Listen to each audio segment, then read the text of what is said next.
नमस्ते विद्यार्थी मित्रों। कक्षा 8 में मैं आपका हार्दिक स्वागत करती हूँ। आज हम हिंदी पढ़ेंगे, जिनमें हमारा जो पाठ है दूसरा, ये जो दूसरा पाठ है ये जूनी किताब है इसलिए 11वां लिखा है, लेकिन ये दूसरा पाठ है द्वितीय सत्र का। उनमें हम पढ़ेंगे कच्छ की सैर। सैर यानी घूमना, कच्छ देखना, कच्छ की सैर यानी कच्छ में घूमना। ये जो पाठ है वो यात्रा वृत्त है, उसका प्रकार है यात्रा वर्णन। और ये पाठ हरेश ढोलकिया ने लिखा है। श्री हरेश ढोलकिया जिन्होंने ये पाठ लिखा है और उन्होंने कच्छ की सैर करने को कहा है, कच्छ देखने को कहा है। कच्छ में क्या देखने लायक है वो सारी बात यहाँ पर उन्होंने बताई है। अब हम ये जो हरेश ढोलकिया है उसका परिचय देते हैं। तो कच्छ निवासी हरेश ढोलकिया एक अध्यापक थे। हरेश ढोलकिया क्या थे? अध्यापक थे। शिक्षकत्व उसकी पहचान बन गई थी, यानी शिक्षण का जीव, शिक्षकत्व उनकी पहचान बन गई थी। पूर्व राष्ट्रपति श्री APJ अब्दुल कलाम की बहुचर्चित विंग ऑफ फायर, उसका जो पुस्तक है उसका उन्होंने गुजराती भाषा में अनुवाद अगन पंख शीर्षक से किया है। तो ये जो हरेश ढोलकिया है वो एक अध्यापक थे, शिक्षकत्व उनकी पहचान बन गई थी और पूर्व राष्ट्रपति APJ अब्दुल कलाम के द्वारा बहुचर्चित पुस्तक था विंग्स ऑफ फायर, उन्होंने गुजराती भाषा में अनुवाद अगन पंख शीर्षक से किया है। शिक्षण कार्य के आपके अनुभव, आपके यानी मानवाचक शब्द है, हरेश ढोलकिया के लिए लिखा गया है। तो शिक्षण कार्य के आपके अनुभव संशोधनात्मक लेखन कार्य तथा पत्रकारित्व आपके लेखन के अच्छे क्षेत्र हैं। तो अनुभव, संशोधनात्मक लेखन कार्य, पत्रकारित्व, ये लेखक के बारे में बताया गया है। कच्छ मित्र में आप सुरकाब स्तंभ अंतर्गत लिखते हैं। हरेश ढोलकिया जो है कच्छ में सुरखाब स्तंभ से अंतर्गत लिखते हैं। उनका सर्जन कार्य यानी उन्होंने कौन सा साहित्य लिखा उसके बारे में बताया है। तो अंगद नो पग, 400% आनंद तथा शिक्षण संबंधी साहित्य लोकप्रिय है। अंगद नो पग, 400% आनंद तथा शिक्षण संबंधी साहित्य लोकप्रिय है। प्रस्तुत इकाई में आपने कच्छ का परिचय कराने का प्रयास किया है। ये जो इकाई है यानी ये जो पाठ है उस पाठ में कच्छ के बारे में बताया गया है, कच्छ के परिचय के बारे में प्रयास किया गया है, जिनमें कच्छ के इर्द गिर्द के दर्शनीय स्थानों का परिचय कराया है। यानी कच्छ के आगे पीछे कौन कौन सा दर्शनीय स्थान है और उस दर्शनीय स्थान की क्या विशेषता है उसके बारे में उन्होंने परिचय दिया है। इस इकाई में उन्होंने संस्कृति का आदर, अपनी विरासत का संरक्षण, देश प्रेम आदि मूल्यों को उन्होंने विकसित किया गया है। तो ये जो पाठ है उस पाठ में हमारी संस्कृति का आदर किया गया है, अपनी विरासत का संरक्षण किया है और देश प्रेम आदि मूल्यों को विकसित किया गया है। यहाँ आपकी रचना है कच्छ यात्रा का भावानुवाद प्रस्तुत है। तो उन्होंने यहाँ कच्छ यात्रा का भावानुवाद यहाँ पर प्रस्तुत किया गया है। तो हरीश ढोलकिया ने कच्छ की यात्रा की और यात्रा के दरमियान उन्होंने कौन कौन से स्थान देखने लायक है, कैसी जगह है, कच्छ में क्या क्या दर्शनीय है, ये सारी बातें उन्होंने अपने पाठ में बताई है। और ये बात हमें कही है कि आपको भी हमें भी कच्छ की सैर करनी चाहिए। अंत में उन्होंने ये बात भी बताई है कि कच्छ नहीं देखा तो कुछ नहीं देखा। तो विद्यार्थी मित्रों, हमने ये जो हमारे पाठ के लेखक है हरीश ढोलकिया के बारे में बताया। अब हम पाठ के बारे में थोड़ी जानकारी हासिल कर लेते हैं। तो कच्छ में दो प्रकार का रेगिस्तान है, एक बड़ा रेगिस्तान और एक छोटा रेगिस्तान। बड़ा रेगिस्तान है, लेकिन बड़ा रेगिस्तान की ये विशेषता है कि उनमें रेत ही नहीं दिखाई देती, यानी एक अनूठा प्रकार का रेगिस्तान है। फिर यहाँ पर कच्छ में अनेक दर्शनीय स्थान है। अनेक दर्शनीय स्थान होने की वजह से कच्छ को म्यूजियम कहते हैं अथवा संग्रहालय भी कहते हैं। कच्छ में हम दाखिल होते हैं सामखियाली से, और सामखियाली से दाखिल होते हैं तो सामखियाली जो है वो कच्छ का प्रवेश द्वार कहा गया है। इसके आगे मोहनजोदड़ो की संस्कृति का अवशेष भी हमें मिलता है। सामखियाली से पश्चिम की ओर हम जाते हैं तो वहाँ पर कई सारे औद्योगिक नगर नजर आते हैं, जैसे बचाव, गांधीधाम, आदिपुर, गोपालपुरी जैसे अनेक औद्योगिक नगर है। आदिपुरी में गांधी स्मृति का स्थान है। गांधी स्मृति का केंद्र माना गया है आदिपुर। इसके पास ही कंडला बंदरगाह है। बराबर। अब कच्छ में बड़े बड़े शहर हैं, उनमें भद्रेश्वर, मुंद्रा, मांडवी, वो जैनों का पवित्र यात्रा धाम भद्रेश्वर को बताया गया है। मुंद्रा एक विकासशील बंदरगाह है और मांडवी बहुत ही सुंदर प्राचीन नगर है, यानी यहाँ पर कई सारे दर्शनीय स्थान हैं। नलिया का परिचय भी दिया है। तो नलिया एक प्रसिद्ध शहर है और वो हवाई सेना का मुख्य अड्डा माना गया है। फिर बात नारायण सरोवर की बताते हैं। तो नारायण सरोवर का भी उल्लेख किया गया है। वो अति प्राचीन है और पौराणिक स्थान है। कौन है पौराणिक स्थान?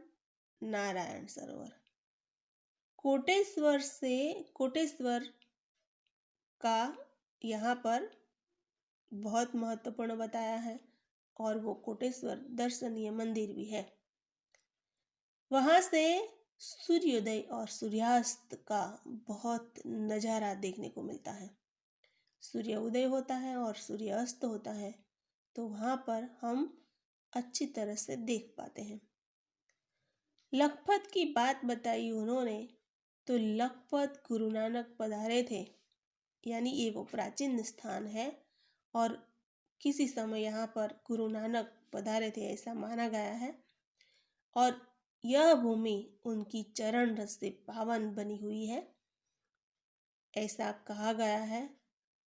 और वहाँ पर गुरुद्वारा भी है। गुरुद्वारा कहाँ है? लखपत में। फिर हाजीपुर की बात भी बताई है। तो हाजीपुर भी देखने लायक है।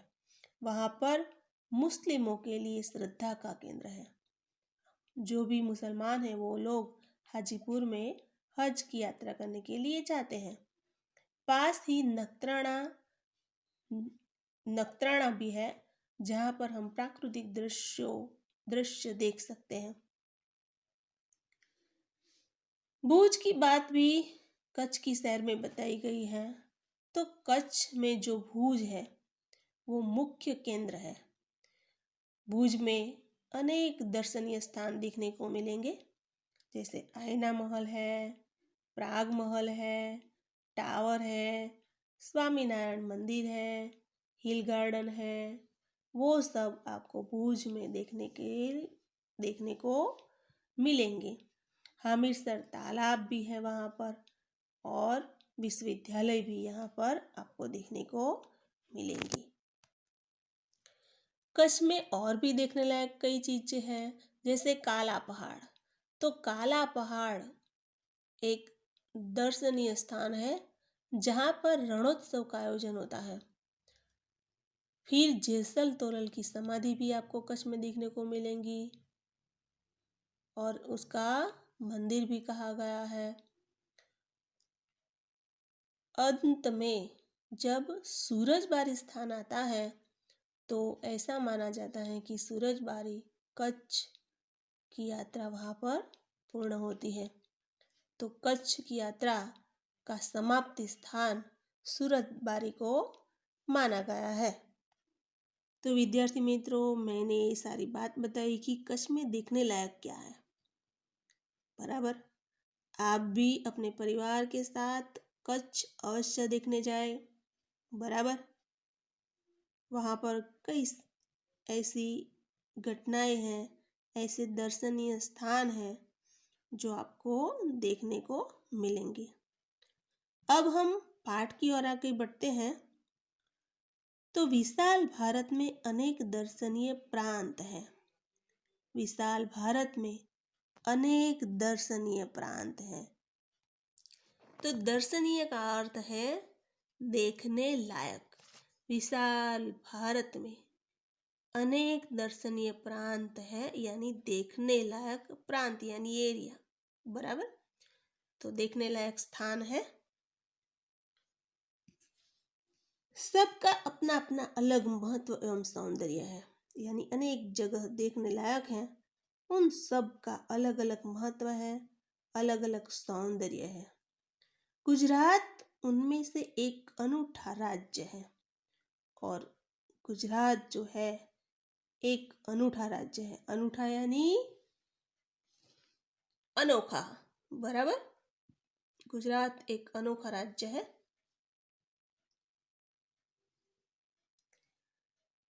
गुजरात में एक विशेष प्रांत है कच्छ और गुजरात में भी एक स्थान है कच्छ।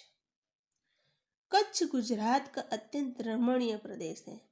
रमणीय यानी सुंदर प्रदेश है कच्छ। तो कच्छ एक सुंदर प्रदेश है।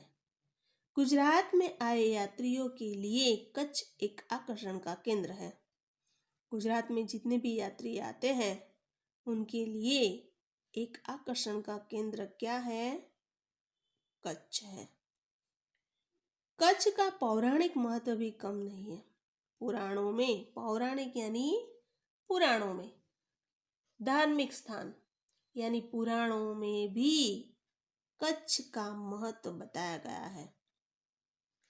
अनेक दर्शनीय स्थानों के वैविध्य के कारण उसे म्यूजियम यानी संग्रहालय भी कहते हैं।